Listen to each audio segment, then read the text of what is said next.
Hi guys! So, ayan, kung nakikita nyo, nagabiyahe kami. Papunta kami ng Sibaring, Balabac. And, ayan, dyan na kami sa terminal. O, aura pa yan siya kahit ang itim niya na dyan. So, ayan, dito na kami. Then, ako ang nagbo-voice over. O, ayan pa yan ako. Ako nag-edit. Sabi ko sa ate ko, ako mag-edit. Diba, bibidyoan niya pa ako. And then, umulan. So, paano kami matutuloy? Naulan, sobrang lakas, and then may tumaob pa na speedboat dyan.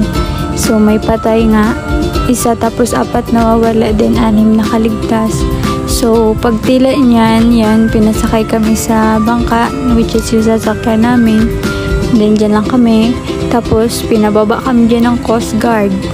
Dahil hindi kami pwedeng magbiyahe dahil hindi kami pinayagan. So, tumila na yung ulan. So, akala namin makakabiyahe kami ulit. Pero hindi talaga. Kasi malakas daw sa labas. So, dito kami nagpalipas ng gabi. So, yan. Nakikita nyo naman, gabi na. Natulog kami dyan. Ang higaan namin karton. Diba? So, ayan na, umaga na. Gising na ang ate ko. Nangiti pa yan siya after 20. So, ayan, yung mga nakatulog dyan. Yung iba nag-lodge. So, kami hindi na. Diba? Sabi sa inyo, tatawa siya eh. So, ayan naman, utusan niya na naman ako mag-video. So, dala-dala niyang karton na inigaan niya. Tapos, naigwan niya lang din. So, ayan na, tuloy na ang alis. Aura pa siya dyan. Diba? Magsishade pa yan. So, yung shade ko nakawat. Umihi lang ako, nakawat. So, ayan na siya. Diba? Diba? Excited yan siya, guys. Cheers.